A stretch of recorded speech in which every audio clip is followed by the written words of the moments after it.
The Immaterial Games Podcast with these guys. Clapping is a painful existence. It's just, why would you want to go to a sport where I would not constant want to applause? be.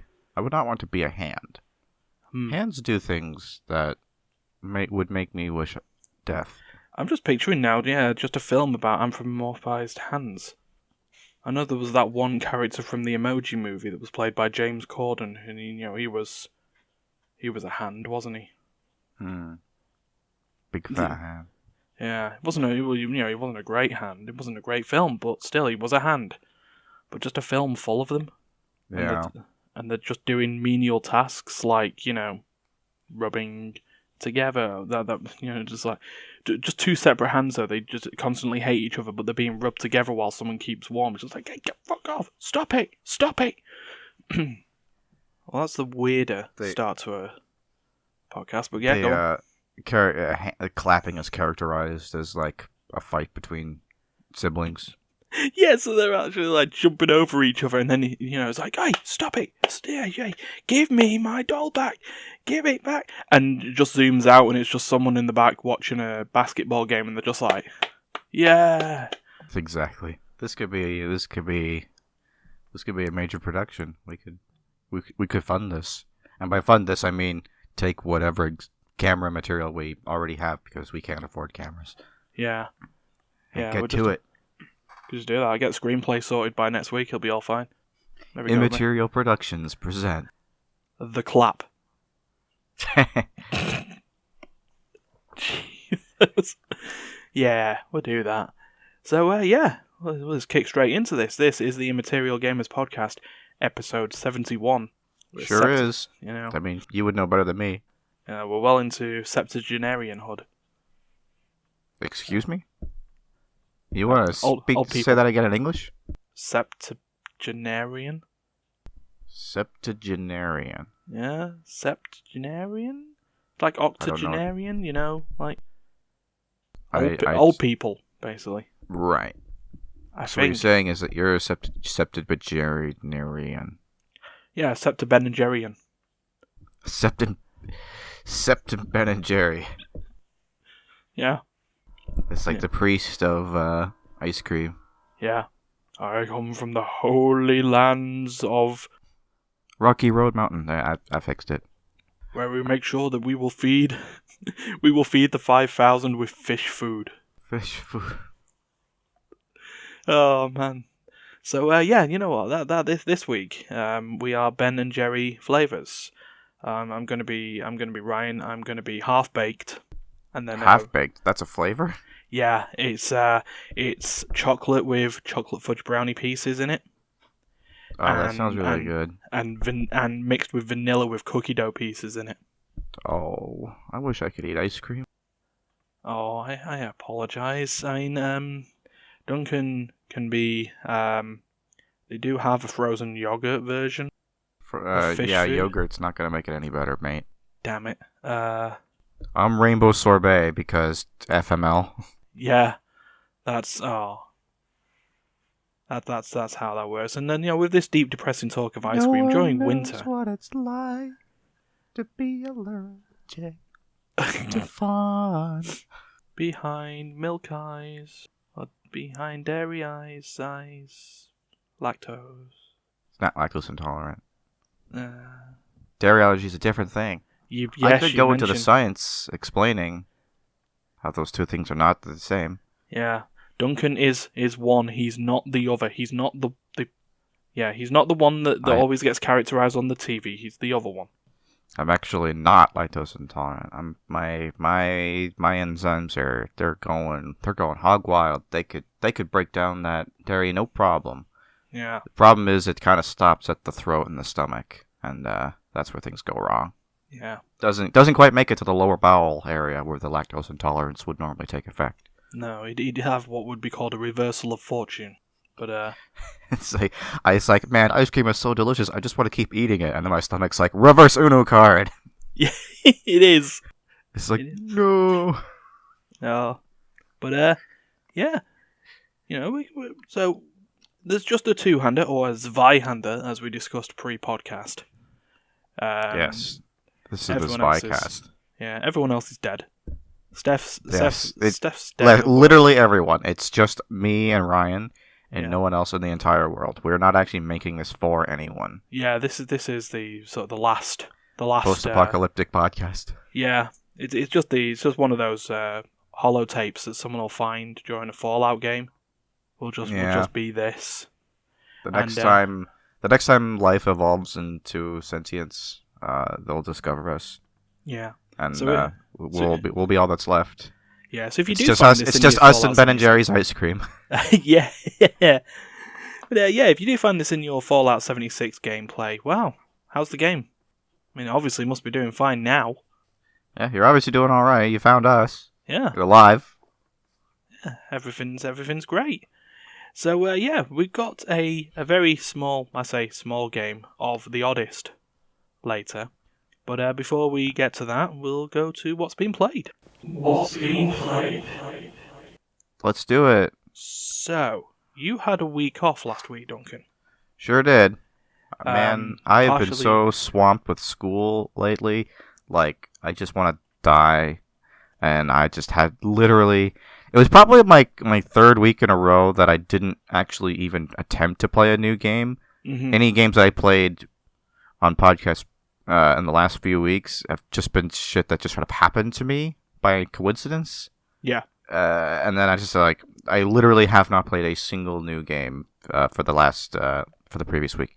So this week I made it my goal to play a different game. Okay. So I got my Nintendo Switch that I've talked about a couple times. Yep. Special delivery from the United Kingdom. Neat. The Stephen Hall Postal Service. Yeah, through SDH deliveries. Exactly. Trying to find where the cartridge cartridge hole is on this thing. Got it. All right, got my game. So this was not originally part of the arrangement that I made with Stefan, but as it turns out, I've got a copy of Breath of the Wild. With my Switch. It's a Japanese copy. Oh. I've got a Japanese copy of Breath of the Wild on a European Nintendo Switch living in Canada. Oh, wow. This is a worldly Switch. This is one of the most international devices ever created. Yeah. And I haven't played it for a while. I've been playing Fire Emblem mostly. But yesterday I decided to get down and crack it open because I've always wanted to try Breath of the Wild. I've never actually been a Legend of Zelda fan. I've never really played any of them before. Breath of the Wild just seemed like different enough that it was like, okay, this looks like... I keep wanting to call it like a real video game. I mean, not that the Legend of Zelda games are not real video games, but it's like, it looks enough like other games that I have played and enjoyed that it would be worth giving a try. Yeah, it's like more of sort of Zelda fitting in line with other games rather than sort of other games trying to have a Zelda format to it. So I mean, what is it like? I mean, how does it break away from... I mean, this is going to be tough with the fact that probably neither of us have actually played much Zelda, but how does it break away from its normal formula? Well, I guess it kind of does and doesn't. It's like, all I can really do is describe what the game is like because I have a hard time really like comparing to other games. Yeah. No, go Basically, it's like, the game starts, and you're Link, of course. You wake up. It's been 100 years. You've been in a coma. Oh, nice. And you're in this like, I don't want to call it a post-apocalyptic world, but it's kind of like mid-apocalypse. Like it's currently happening, more or less. But like it's a peaceful apocalypse. It's very pretty and serene. But it's just like, it gives you the impression that, this world is slowly but surely dying. And you're pretty much the only thing that's going to be able to stop it from happening. Okay. It's like, imagine if Dark Souls was pretty, Oh, fair enough. It's like, So yeah, you wake up, you're Link. You can climb walls like Spider-Man. It's pretty cool. Sweet. You can literally adhere to any surface, for a limited time. So that's probably like one of the biggest changes in gameplay. Mm. The fact that you are very, very free in deciding like how you want to traverse this land and Yeah, complete your so quests. sort of mobility seems to be a big thing. Yeah, and it's sort like of verticality as well. yeah, and like the general just openness of the game is very different for a Nintendo game in general, but in particular the Legend of Zelda games, because it's like you really can just do more or less anything in any order. Mm. You know, there's a lot of the game that you're not required to really see or do, Okay. and it's like everything from a little patch of goblin people that you can fight and kill for treasure to like just caves and trial areas that you can explore and complete, or not if you don't feel like it. There is, I've just barely started. I'm only a couple hours in, so I'm still in like the starting area. So like Yeah. the game starts in you on like the Great Plateau or whatever. Oh, so it'd be like the Great Plains of America, Hyrulean edition. Sure.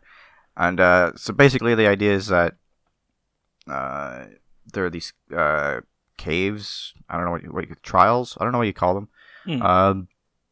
But you go in, you do some kind of like you solve a puzzle, usually a fairly simple puzzle for the most part.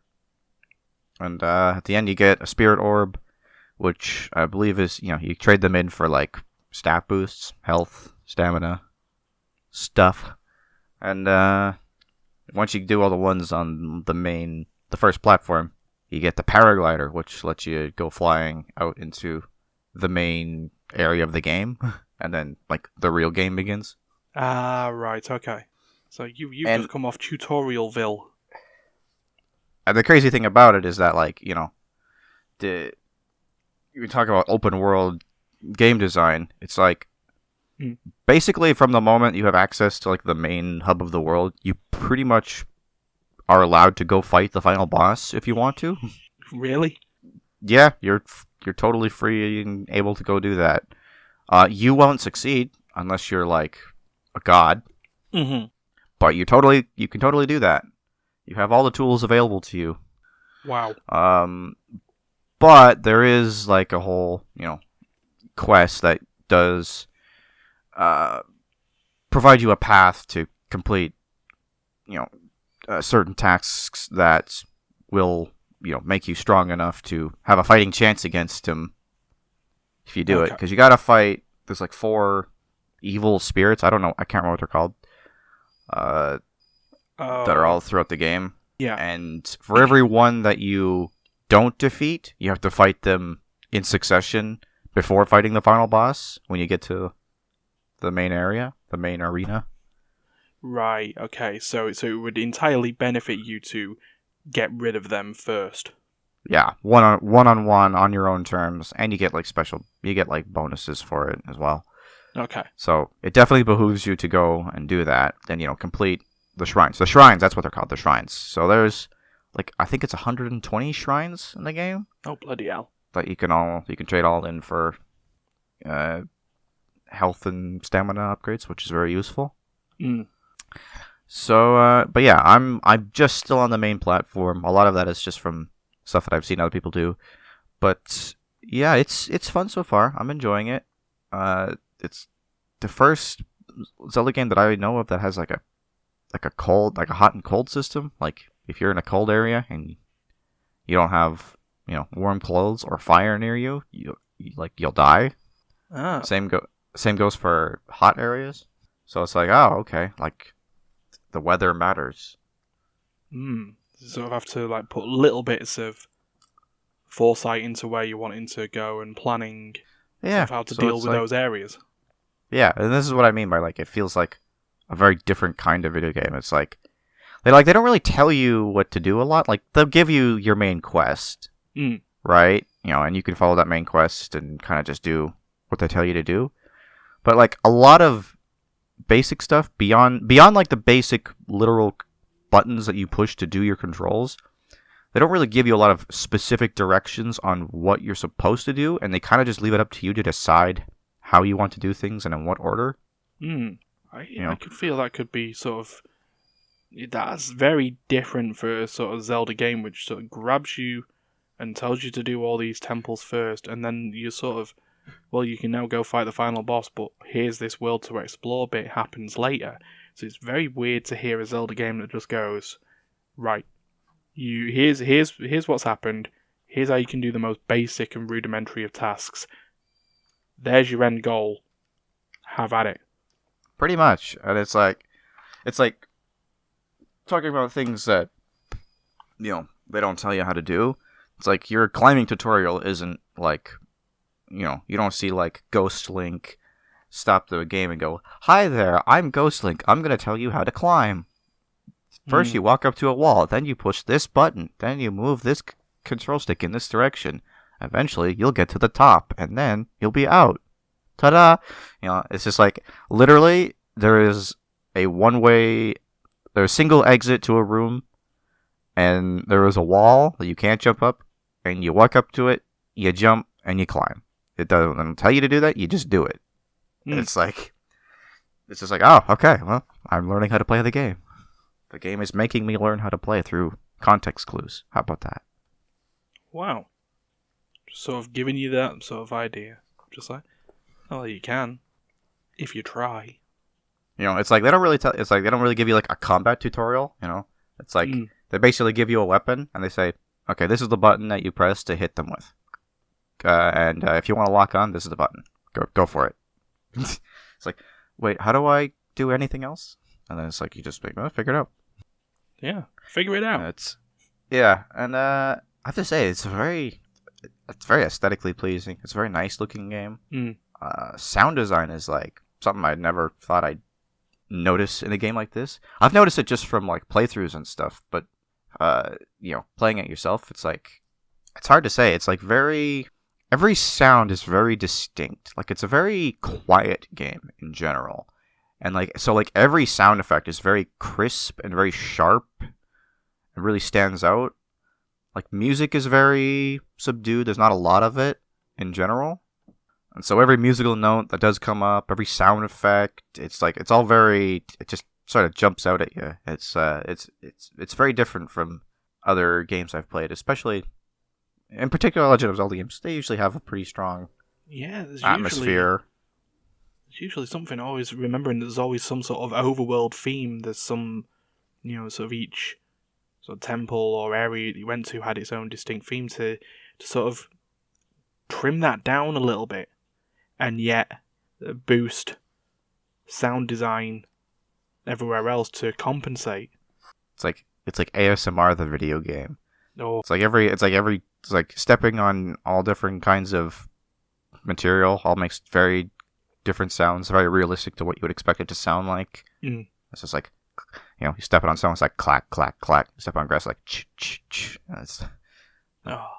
It's a very satisfying game so far. I'll look forward to playing more of it. It's gonna be a big commitment. Yeah. If I want to complete, I don't know if I'll ever 100% it, because that literally takes hundreds of hours. Oh no, but God, no. But I'll probably complete a bunch of it, and we'll see how it goes. I've seen speed runs of it for 100%, to get every collectible in the game and complete every shrine and do everything you possibly can in the game. Yeah. A speed run of that game takes 60 or 70 hours. You can't even do it in a sitting. You have to do it's several days to do it. Yeah, well, that won't be done on AGDQ then, yeah. Yeah, no, probably not going to see a lot of Breath of the Wild 100% speedruns at the GDQ events. Yeah, but no, it's good to hear though. I mean, it's weird how Breath of the Wild is. Yeah, it's there. I mean, it had its massive fanfare when it came out, and then just like every other Zelda game, Link just goes, "Yeah, what you'd I think he'd like to say is, I'm no constant hero. I just do what needs to be done." Or if we go to the CDI, he just sits there and goes, "Excuse me, princess." No, shut up. Oh God, can you imagine if they decided then and there that that's how Link was just going to be forever for every installment now? Then we'd be talking about we'd be doing a Zelda retrospective on what killed the franchise. It's like what if the CDI Zelda games were to Link and the Legend of Zelda series what like Super Mario 64 was to Mario. It's like, he has a voice now. This is what he sounds like. Deal with it. Oh Jesus! Oh, I don't think I'd be as big in boy. the games things. I don't think I'd be as big into the games as I was, or as I am. Something like that would put me off. It's like, is this what our hero is going to be now? And it's like, oh god, it's like Sonic except more ugly. Oh, Jesus. Oh, Sonic. We'll see. I mean, we'll see how Sonic goes in February, but right. it's no good.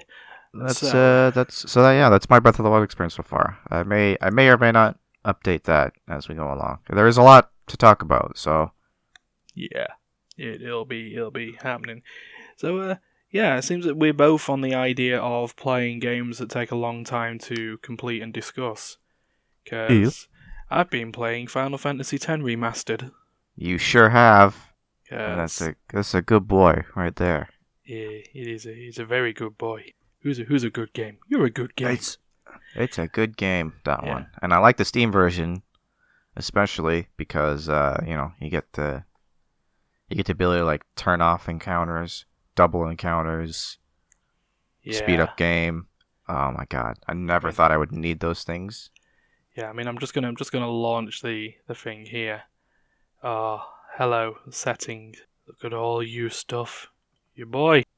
Credits and bonus audio and additional credits. I mean, I'm just looking at it. It's all so nice. But for anyone who's been under a rock, who's sat there and had Ultima Cast on them at some point and has just disappeared into darkness, Final Fantasy X is... I'd say there are generational steps of Final Fantasy games. There are. I mean, I feel sort of Final Fantasy 3/6 sort of had its one past number 1, of course. 7, obviously. Yeah, 7 was definitely a whole new generation. Yeah. And sort of, I know 8 and 9 were around and they have their niche fan bases. I'd say I'm part of the niche fan base of 9. There are a lot of people who are niche for 8. People like Squall. I don't know why. VV for life. But that's just me. But 10 is also sort of a generational step.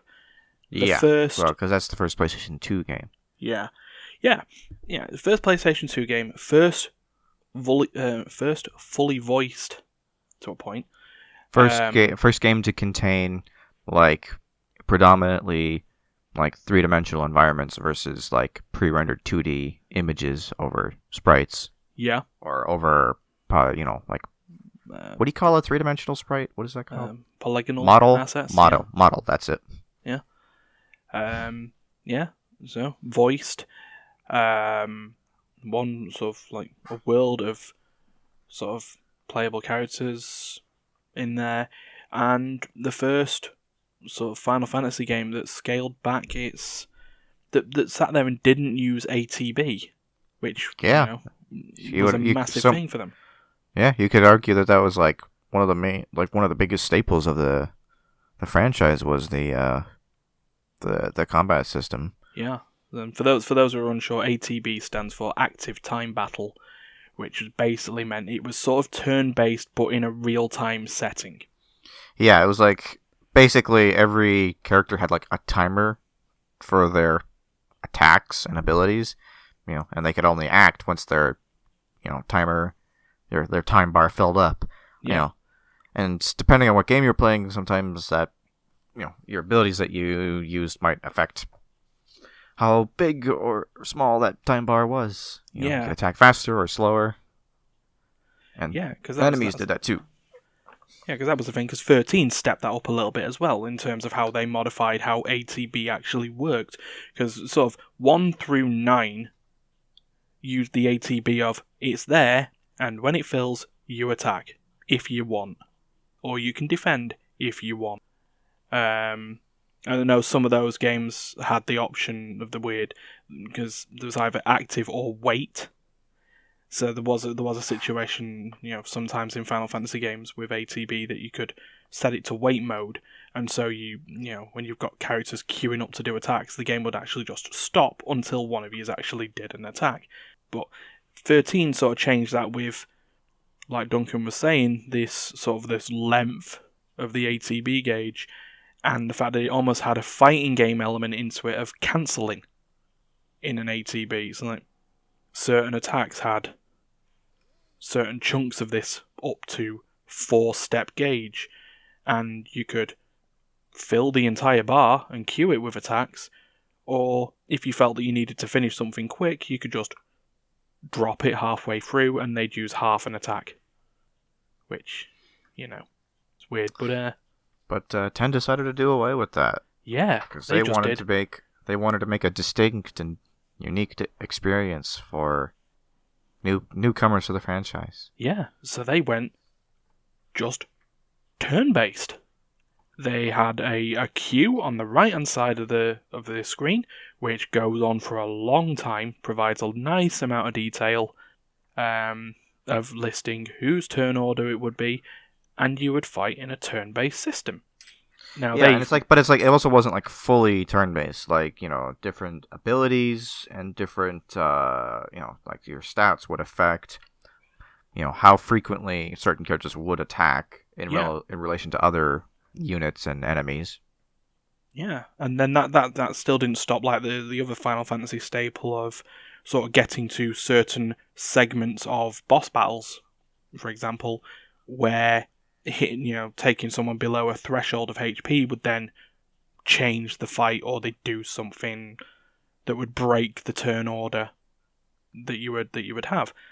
The other thing, sort of like on that with Final, comparing Final Fantasy to other turn-based games on that, is that your party wasn't fixed.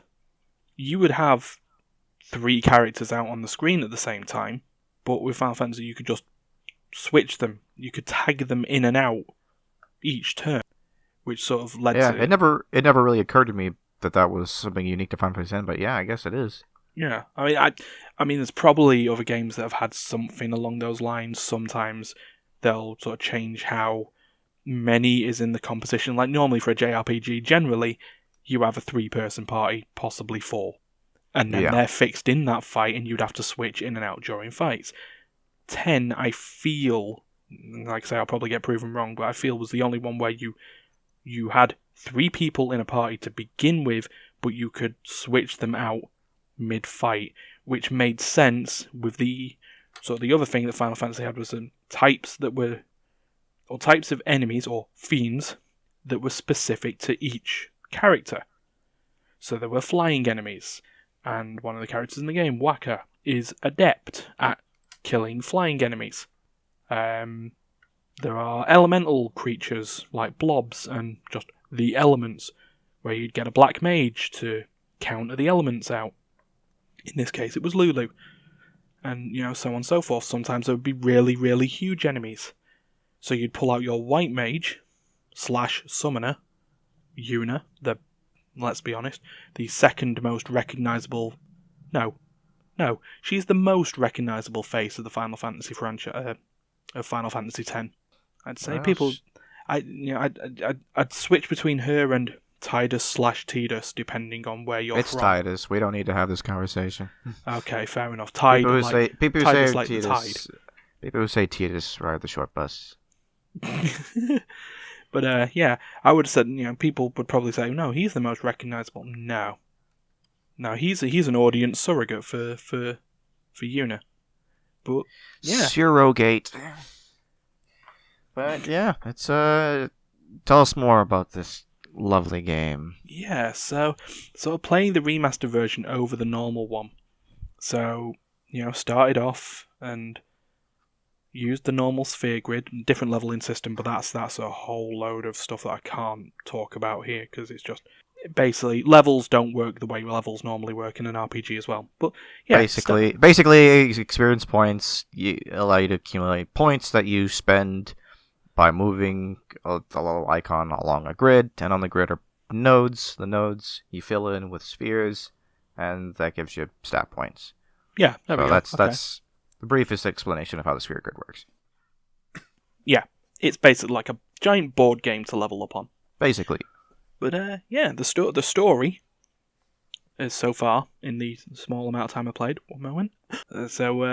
Yeah, your hero Titus, or whatever you want to name him, as he's the only character people don't actually refer to by name. Yeah. Yeah, only through voice characters. He does, his name will occasionally pop up in text, which is awesome because knowing that no one will ever say my name, I one time named Titus like asshole, I think it was, and one character who was like, I don't know, repairing a dock after it got smashed up. Ah, yes. I walked up to him and he was like, it's like, hey, watch where you're stepping, asshole. It's dangerous work out here. Oh, it's nice. I mean, I'm watching a streamer play it at the moment. A streamer called the username is Cbats, but he's playing Final Fantasy X effectively for the first time, and he's so innocent on just watching all this stuff. He's so happy with the character animations and the spells and the storyline, and it's everything's going there. And I'm playing it for the multiple time, but the first time playing it on remastered, and I'm happy that they've got full arranged music in it instead of the original, because the original music is nice, but they've done orchestral versions of it, and it is so much nicer. I would argue on that point that I've found that certain songs sound a lot better on the remake, and certain ones I miss. Mm. I found that they really neutered the bass line in general, like the bass and brass section. Yeah. Over the original quite a bit. So like a lot of the songs that used to have like a really like booming, deep sound to it, like the standard boss theme, just it kind of sucks in the new one. Yeah. Certain other songs sound really great. I love the way the new random encounter sounds.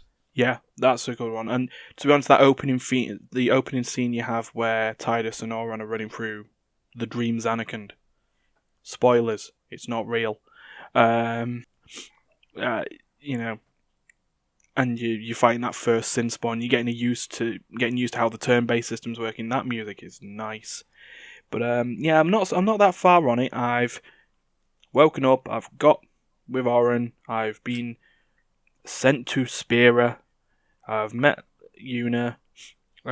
We watched Kilika get trashed in what is probably a violent cutscene for Final Fantasy. Though that being said, I'm trying to actually think. Sector 7 getting crushed in Final Fantasy 7 was probably violent, but you didn't see a whole bunch of children beforehand like you did in that cutscene. It's like, yeah, a bunch of kids die. It's sad. Yeah. There's a woman with a baby and 2 kids, and then this giant, for lack of a better term, whale. Yes, the main bad guy in the game looks like a giant whale. Yeah, it's fair. There's layers of the main bad guy, Sin. Like an onion? Yes. Like an ogre? Layers! Yeah. And got there. Sin has layers. Huh? Ogres have layers. Onions have layers. You get it. Yeah.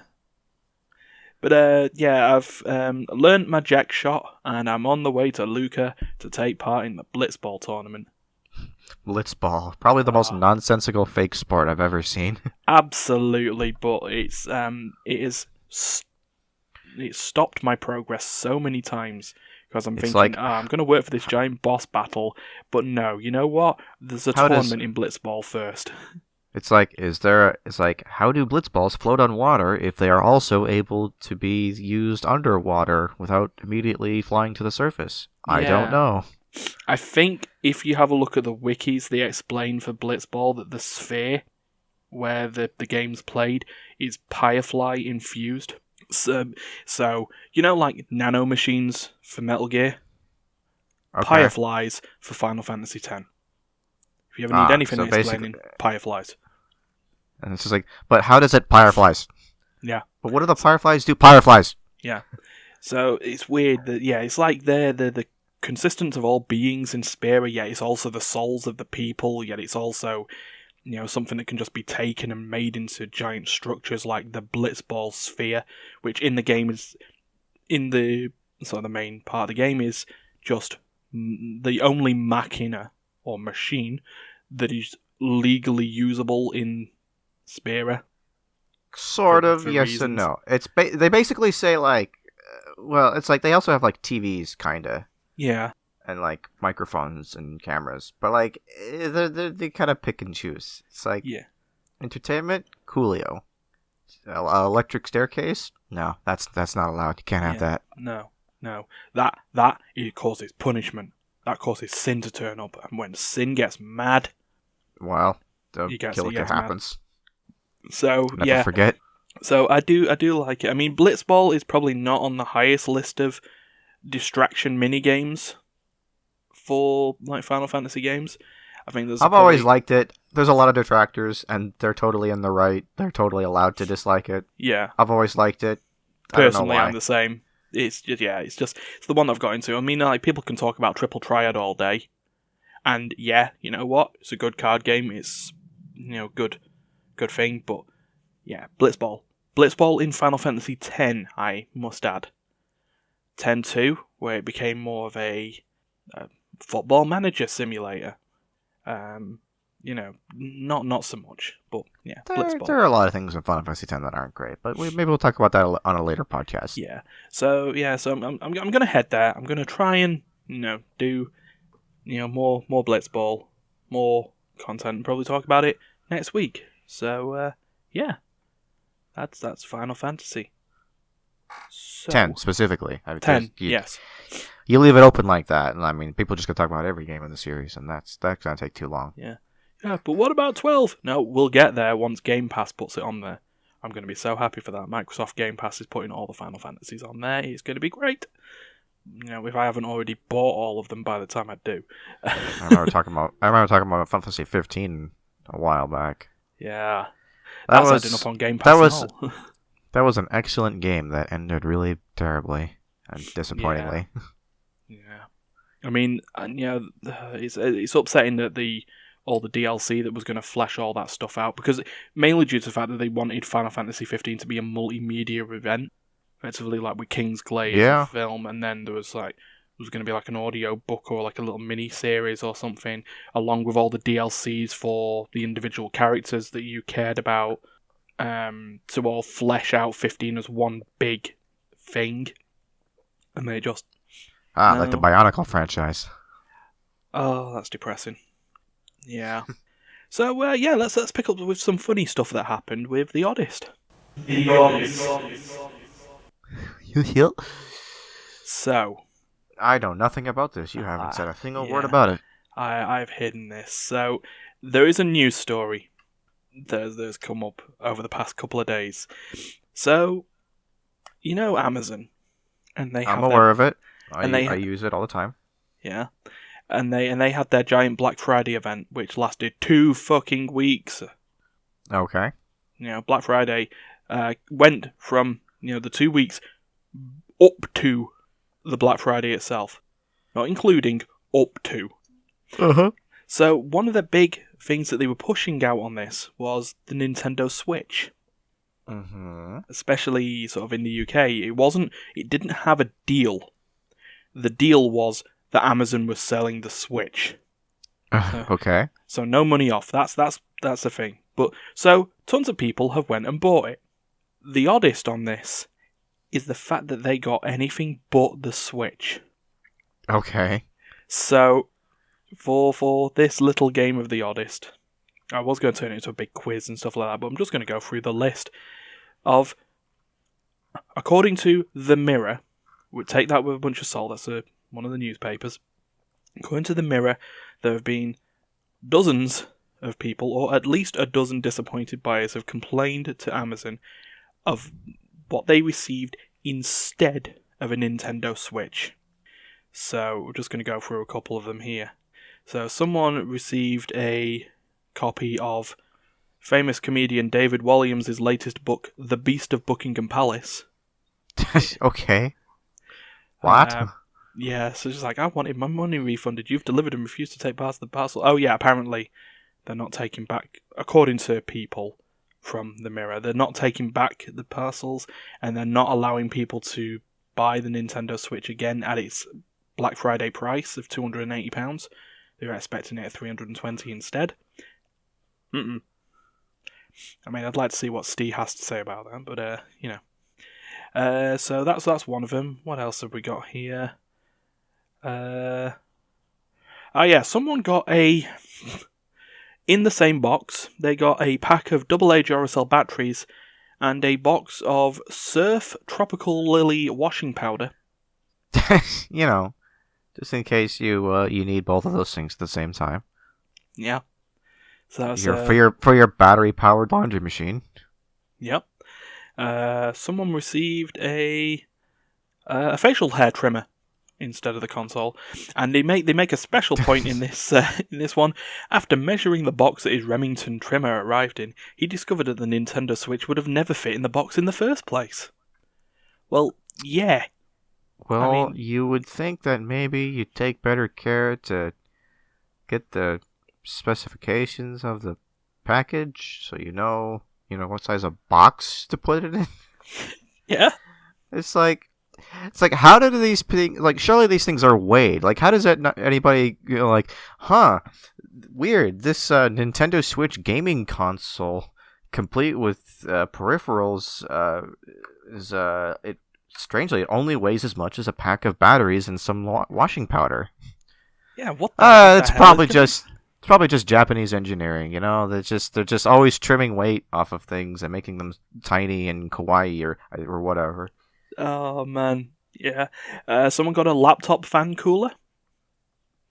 I was gonna say, it's like, if you got a laptop, it's like, that's not a bad trade. I mean, you could make something work with that. But if you just got a laptop fan, it's just like, come on, what are you even doing here? Yeah. Someone put on here, Dave Martin from Bicester, Oxfordshire wrote, "So I didn't think things would get any worse with Amazon. You are now blatantly ripping people off. Order a Nintendo Switch and get a ream of paper instead. Strangely... A ream of paper? Yeah. Strangely, you can't get a hold of Amazon. Explain that." So that makes it sound like, right, I've got an item that you couldn't even possibly get. It's like, part of me is like, okay... is that like a mailing error, or is it one of those things, because this happens occasionally, where you get like an expensive but relatively small piece of electronics that's in demand, and sometimes some unscrupulous things happen in between the manufacturer and the end customer, where people in the delivery chain will just sort of secret it away and sell it illicitly. Yeah, it's happening. I mean, that's stuff that's been investigated on there. The stuff that's been going from picking errors to theft. There seems to have been something coming along. So a lot of the people who've been complaining have been saying that the boxes were already damaged and the labels were tampered with.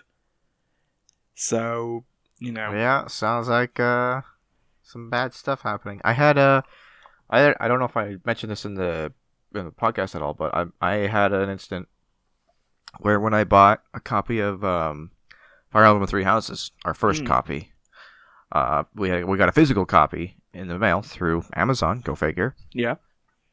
And it was just an empty box when it came in. Just the cup, not like it came with like the game box, but there was no cartridge inside. Wow. It's just like, yeah, I mean, it's an $80 piece of technology, and it weighs almost nothing. You wouldn't even notice if it just went missing, Yeah. And I mean, yeah, Switch carts are tiny, aren't they?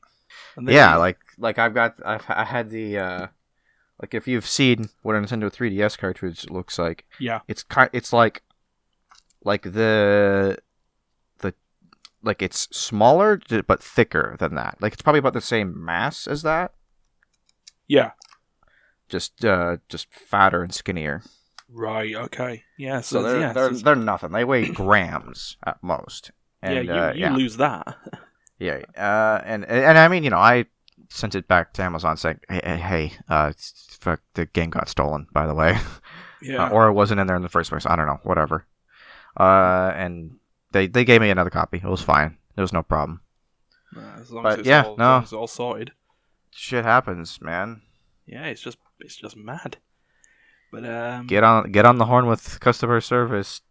yeah, Rattle those cages. Don't take that shit from anyone. yeah, definitely. I mean, they said that they are going to be investigating it, which generally Amazon are good with that. I mean, in my personal experience, I've had no problem with Amazon customer service stuff. When even on the rare occasion that it's actually happened. So Yeah, once in a blue moon you'll get something missing, or something will get lost in transit, something will come broken. It happens, you know. But usually, not every time, but usually it's they'll be good about it. yeah, definitely. So let's finish off this list then, so we can wrap this up. So we've got a bed sheet. Bedsheet, what? Yeah. Like a duvet bed sheet. Back to the list. Oh yeah, I've also got the I've got a 3DS cartridge and the Switch cartridge here together. It's probably about 50% smaller in terms of surface area, and it's actually almost the same thickness. Wow, they're tiny. That's So think of how much data you can get on that. No kidding, mad. Right? Just mad. So, what else have we got here? Oh, yes. Jenny Breeden from Crawley, West Sussex, got a box of dog food and washing up liquid. What is with the washing up stuff? I don't know. I think Cleaning it's partially products, it's for Amazon, particularly for the Prime Now service over here. I don't know what it's like globally, but we're partnered with, or Amazon are partnered with a supermarket called Morrison's, and you can get food shopping and your groceries. You've got Amazon now too? God damn it. They got it in the States. They got it over there. When's it coming to Canada, man? I want Amazon now. Yeah, it'd be nice. I mean, for me particular, I don't have the 1 hour service that they keep talking about. Ours is on the 2 hour area and just about on it.